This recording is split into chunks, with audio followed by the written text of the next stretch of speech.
Kwa majina naitwa Miligo Zakaria, ni mwenyekiti wa serikali ya mtaa Majengo.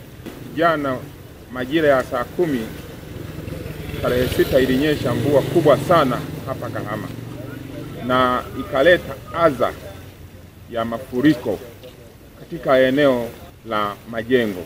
Kwa kweli maji yameingia kwenye nyumba za watu, lakini kwa ushirikiano na wananchi tumejitahidi kuweza kuyatoa. Tunachohitaji tu ni kutengeneza miundombinu, na sisi miundombinu serikali inaendelea kufanya, wananchi waendelea kutuvumilia kwa sababu muda sio mrefu hali itakuwa nzuri.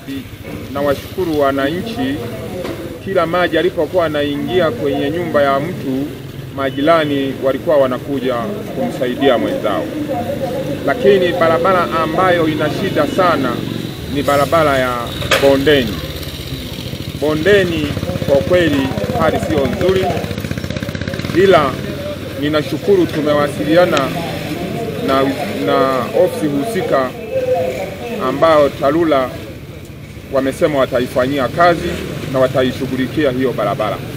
Kwa hiyo wananchi waendelee kutuvumilia, na sisi serikali ya mtaa tuko pamoja nao. Kwa kweli kila tunapotoa taarifa, mkuu wa mkoa anatupa ushirikiano, na hizi taarifa ambazo zilizofanyika jana, nimepigiwa simu na kamati ya ulinzi na usalama, wanakuja kwenye kata yangu, na mimi sasa hivi nimewasubiri wanakuja wataalamu ili tuweze kuzunguka nao kuangalia sehemu zilizoathirika. Kwa hiyo tunashukuru kwa kweli, tunapotoa taarifa ngazi za juu zinatupa ushirikiano, kwa kweli tunashukuru. Majina naitwa Juma Alexander, mkazi wa Majengo. Maafa haya yanaendelea kwa sababu mvua hizi zinanyesha. Tusitegemea kile hao Wachina wanafanya kazi nzuri, lakini shida ni kwamba barabara umalize moja baada ya nyingine. Shida inakuja wanabomoa huku, wanabomoa huku. Kumekuwa kuna hatari nyingi, majumba ya watu yanazidi kuendelea kupata misiko yanabomoka. Kwa hiyo serikali kwa iangalie kwa makini sana kwamba wao Wachina watu wanapata maendeleo mazuri, basi wafanye barabara nyingine moja baada ya nyingine. Iishi barabara kwanza, barabara nyingine sasa kuchimbua huku kujamaliza wanaenda kwingine tena, kwa kweli bado inakuwa ni athari kubwa sana. Imewasili kwa kiwango gani? Kwa kiwango kikubwa mno. Nafikiri umejionea mwandishi kwamba hali ilivyo. Nyumba zingine bado kuna kreki, barabara zetu hizi tunafanya biashara na maduka, hata wateja kufika mazingira kwenye duka pale hawafiki, kwa sababu hakuna pale kwa kupita kwenye kupata hiyo huduma ya maduka.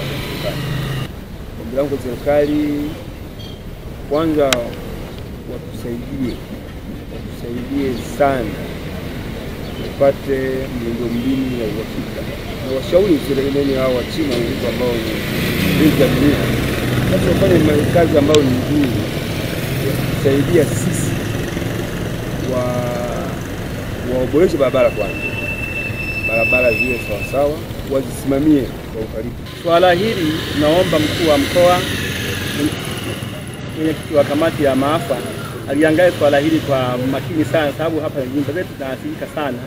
Barabara hizi zinasuasua muda mrefu, haziendelei, wanafanya hapo wanasimama. Naomba mkuu wa mkoa atusaidie pamoja na mkuu wa wilaya yetu ya Kahama, wafike waangalie maeneo haya ambayo yameathirika. Watu tunateseka sana, wakazi wa Majengo tumeathirika na maji, hasa hawa wanaochimba kutengeneza barabara hazijakaa vizuri, anachelewesha sana. Kwa hiyo tunakaa kwa hofu sana. Kwa jina naitwa Mohamed Amruni au kwa jina maarufu Tumeni. Sasa unapozungumzia haya mafuriko yametokana na miundombinu. Unajua miundombinu mingi inatengenezwa lakini bado haijakamilika. Kwa hiyo hamna msingi, hamna nini. Sasa ukuta maji yameshindwa sehemu ya kupita, yamepita kwenye makazi ya watu. Na hii ni mvua ya siku moja tu ambayo nadhani wewe mwenyewe mtangazaji umeiona. Watu wengi sana jana wamepata maafa, wamevamiwa na maji hadi ndani. Kwa hiyo kikubwa kuongelea mafuriko ni kwa sababu ya miundombinu.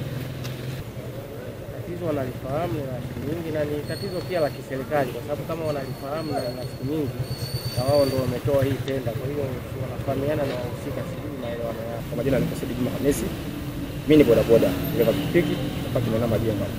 Kiukweli mvua imetuathiri sana, inaharibu barabara zote ambazo zilikuwepo, na kweli tunaomba serikali kwanza iingie kati hili swala. Sababu gani? Mchina amepewa kazi ya kutengeneza barabara, alafu hapo na serikali inamlaumu kama Mchina ndiye karibu barabara. Je, kama Mchina analaumiwa na serikali inamlaumu Mchina, tufanye nini? Tutafanya kama serikali, tunaomba serikali iingie kati hili swala, sababu nyumba za watu zinaenda kubomoka. Sasa nyumba inapobomoka tutaishi wapi?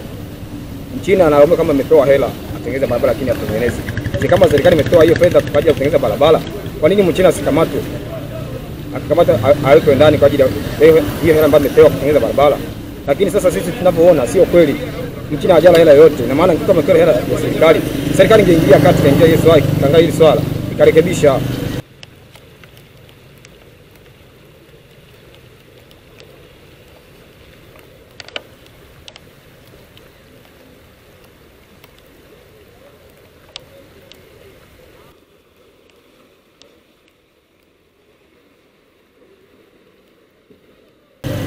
Sisi tunaathirika sisi wana Majengo hapa, kwa sababu barabara hamna hata barabara moja ambayo iko sawa.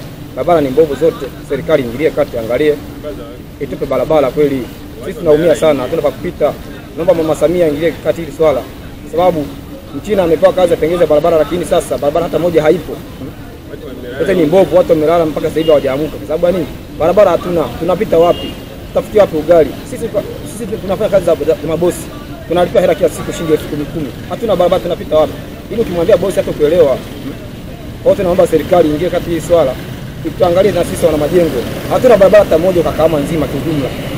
Mchina anafanya kazi kila siku, lakini sasa kazi yake hatuioni. Serikali inafanya kazi gani sasa? Serikali ipo na kutoka mwanzo ipo. Na wanasingizia kama mvua inanyesha. Sasa hiyo mvua toka mwaka wa kwanza dunia inaumbwa, mvua inanyesha. Mvua haijakata mpaka sasa hivi. Sasa inakuwa tena mvua ilaumiwe.